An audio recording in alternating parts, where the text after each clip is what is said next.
Hello viewers, কেমন আছেন সবাই? আশা করি সবাই ভালো আছেন। আমি মোহাম্মদ সোহেল রানা, আইটি স্কিল ডেভেলপমেন্টের পক্ষ থেকে সবাইকে স্বাগত জানাচ্ছি। আমাদের মাইক্রোসফট ওয়ার্ডের টিউটোরিয়াল চলছে। আজকে আমাদের হোম মেনুর লাস্ট পর্ব। আগের টিউটোরিয়ালগুলোতে আমরা প্যারাগ্রাফ পর্যন্ত সবগুলো টুলসের কাজ দেখিয়েছি। আপনারা যারা আগের টিউটোরিয়ালগুলো এখনও দেখেন নাই, সাজেস্ট করব আগের টিউটোরিয়ালগুলো আগে দেখার জন্য, তাহলে আপনাদের বুঝতে সুবিধা হবে। তো আজকে আমরা দেখব স্টাইল এবং লাস্টে আমাদের ফাইন্ড রিপ্লেস সিলেক্ট যে অপশানটা আছে, এডিটিং প্যানেলের কাজগুলো দেখব। তো এটা দেখার জন্য আমরা একটা লাইন লিখে নিই।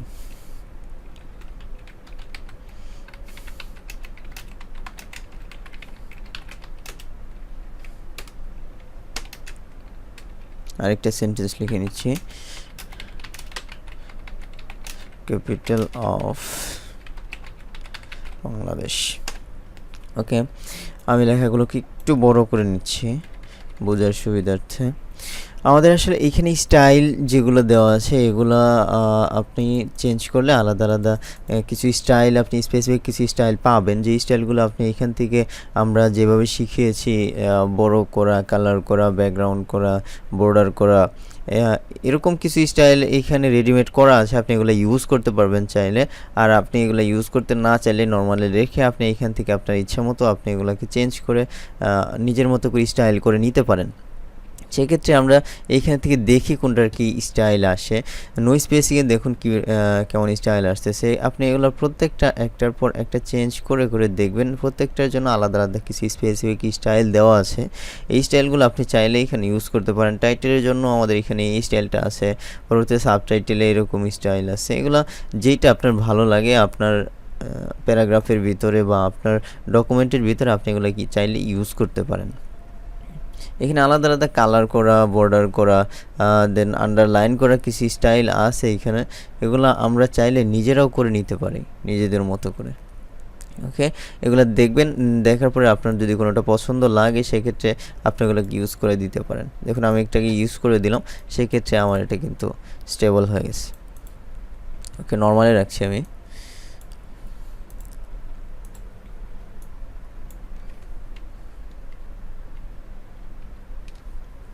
ওকে, দেন আমাদের এইখানে আছে চেঞ্জ স্টাইল।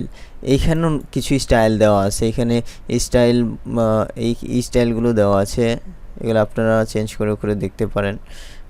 যদি কোনোটা পছন্দ হয় সেক্ষেত্রে আপনারা এগুলো ইউজ করতে পারেন।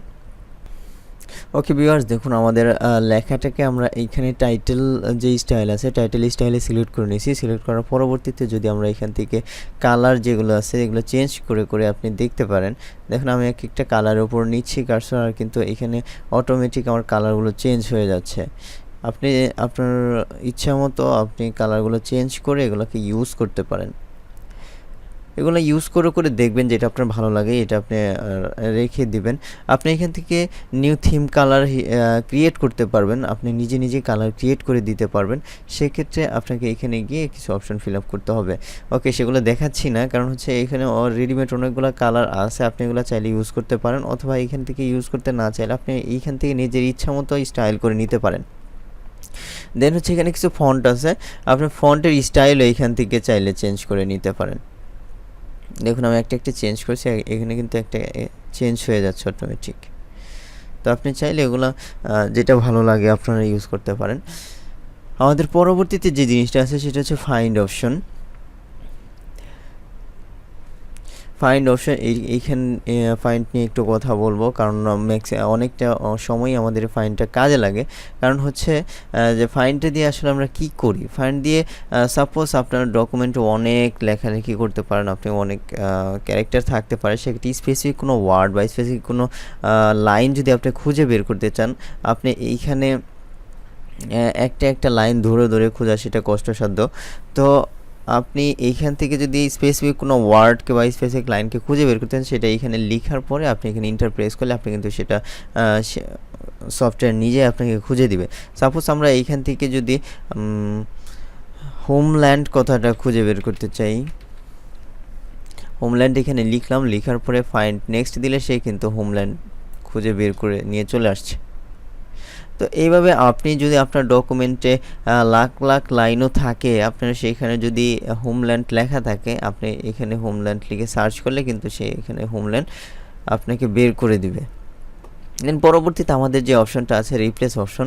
রিপ্লেস অপশনের কাজটা কি? রিপ্লেস অপশনের কাজটা হচ্ছে যে আপনি কোনো আপনার ডকুমেন্টে কোনো একটা স্পেসিফিক ওয়ার্ডকে আপনি যদি চেঞ্জ করে দিতে চান অন্য কোনো ওয়ার্ড দিয়ে, সেক্ষেত্রে আপনি এই রিপ্লেস অপশনটা ব্যবহার করতে পারেন। আপনার ওয়ার্ডে সাপোজ হোমল্যান্ড আছে, সাপোজ 10 জায়গায় হোমল্যান্ড লেখাটা আছে, তো 10 জায়গায় আপনি যদি আলাদা আলাদাভাবে খুঁজে একটা চেঞ্জ করতে চান, সেই ক্ষেত্রে সেটা কষ্টসাধ্য হতে পারে। তো আপনি এইখান থেকে এই হোমল্যান্ড এইখান থেকে লিখে এই হোমল্যান্ড ফাইন্ড হোয়াট, অর্থাৎ এইখানে আপনি কি চেঞ্জ করতে চাচ্ছেন সেটাকে লিখতে হবে। আর হচ্ছে রিপ্লেস উইথ, এইখানে আপনি কোন ওয়ার্ডটা দিয়ে এই হোমল্যান্ড ওয়ার্ডটাকে রিপ্লেস করতে চান এইখানে সেটা লিখবেন। তো আমি চাচ্ছি মাদারল্যান্ড দিয়ে একে চেঞ্জ করব। ওকে, দেন আপনি রিপ্লেস অল দেওয়ার পরে দেখুন এখানে কিন্তু মাদারল্যান্ড হয়ে গেছে, হোমল্যান্ডের জায়গায় মাদারল্যান্ড হয়ে গেছে। তো এইখানে আপনার ডকুমেন্টের ভিতর যদি 100 জায়গায় 1000 জায়গায় হোমল্যান্ড থাকে, সকল জায়গায় কিন্তু একত্রে হোমল্যান্ড চেঞ্জ হয়ে মাদারল্যান্ড হয়ে যাবে। যেমন আমরা যদি এইখানে ঢাকা লিখি দেন রিপ্লেস করি আমরা চিটাগাং দিয়ে। ওকে, রিপ্লেস অল দিলে দেখবেন আপনার এখানে ঢাকার চেঞ্জ হয়ে কিন্তু এখন চিটাগাং হয়ে গেছে। তো আমাদের পরবর্তীতে যে অপশনটা আছে সেটা হচ্ছে go to option. Go to অপশনটা সাধারণত ইউজ করা হয় আপনার ডকুমেন্টের কোনো নির্দিষ্ট পেজ বা কোনো নির্দিষ্ট সেকশন লাইন বা আপনার কোনো নির্দিষ্ট কমেন্টস বা কোনো লেখাকে খুঁজে বের করার জন্য, মোট কথা। তো এটা ইউজ করা হয়। সাপোজ আমাদের এখানে কয়েকটা অপশন আছে, আপনি এখান থেকে সিলেক্ট করে দিতে পারবেন। দেখুন প্রথমেই আছে পেজ। আপনার ডকুমেন্টে সাপোজ 1000 পেজ থাকতে পারে, আপনি যদি 500 নম্বর পেজে চলে যেতে চান, সেক্ষেত্রে আপনি এখানে 500 লিখে গো টুতে প্রেস করলে সে 500 নম্বর পেজে কিন্তু চলে যাবে। পরবর্তীতে সেকশন আছে, আপনি আলাদা আপনার পেজ আলাদা সেকশন রাখতে পারেন। আপনি এখানে সেকশনের নাম্বার দিয়ে দিলে অথবা সেকশন কি দিয়ে স্টার্ট করছেন সেটা দিয়ে চলে যাবে, এবং লাইনের নাম্বার দিয়ে দিলেও কিন্তু আপনি এখান থেকে এটা খুঁজে পাবেন। পরবর্তীতে বুকমার্ক আছে, আপনি যদি এখানে কিছু বুকমার্ক করে রাখতে চান, সেক্ষেত্রে অর্থাৎ পরবর্তীতে খুঁজে পাওয়ার জন্য আপনি সেভ করতে চান, সেক্ষেত্রে বুকমার্কে গিয়েও আপনি এটা সার্চ করে পাবেন। কমেন্ট যদি লিখে থাকেন, আপনি কমেন্টে গিয়েও এটাকে সার্চ করতে পারবেন। অর্থাৎ এখানে যে অপশনগুলো আছে এগুলো প্রত্যেকটা দিয়ে আপনারা খুঁজে দেখবেন। হেডিং আছে, অবজেক্ট আছে, ইকুয়েশন আছে, গ্রাফিক আছে, টেবিল আছে, ফিল্ড আছে, এন্ড নোট আছে, ফুট নোট আছে। এগুলো হচ্ছে যে ফুট নোট, এন্ড নোট, এগুলো হচ্ছে যে আমরা প্রত্যেকটা পেজের নিচে যখন টাইপ করি তখন প্রত্যেকটা পেজের নিচে আমরা ফুটার হিসেবে কিছু নোট লিখে থাকি। তো এরকম যদি আপনি লিখে থাকেন আপনার ডকুমেন্টে, সেক্ষেত্রে আপনি ফুটনোট দিয়ে সার্চ করতে পারেন। আপনি স্পেসিফিক ফিল্ড যদি থাকে, এখানে আপনি স্পেসিফিক ফিল্ড দিয়ে সার্চ করতে পারেন। আপনি যদি এখানে টেবিল ইউজ করে থাকেন, সেক্ষেত্রে টেবিলের নাম দিয়ে বা টেবিল দিয়েও সার্চ করতে পারবেন।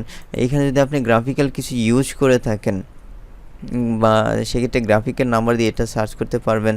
তারপরে ইকুয়েশন যদি আপনি এখানে ইউজ করে থাকেন, ম্যাথমেটিক্যাল টার্ম যদি হয়, ম্যাথমেটিক্যাল কোনো ডকুমেন্ট যদি হয় আপনার, সেক্ষেত্রে আপনি এখান থেকে সার্চ করে এখানে চলে যেতে পারবেন।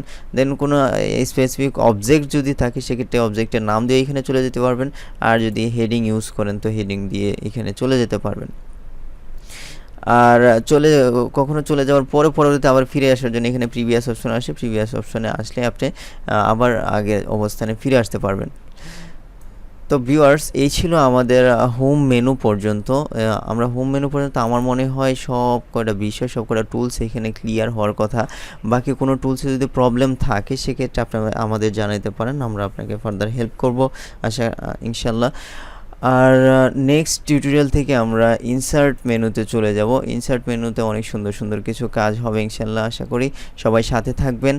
আর হোম মেনুর এই টিউটোরিয়ালগুলো যারা পিছনের পর্বগুলো এখনও দেখেননি, সাজেস্ট করব পিছনের সবগুলো পর্ব দেখার জন্য, তাহলে আপনার কাজগুলো শিখতে প্র্যাকটিস করতে সুবিধা হবে। তো ভিউয়ার্স, ভালো থাকবেন সবাই, সুস্থ থাকবেন, আর অবশ্যই আমাদের চ্যানেলকে সাবস্ক্রাইব করবেন পরবর্তী ভিডিওগুলো আপডেট পাওয়ার জন্য।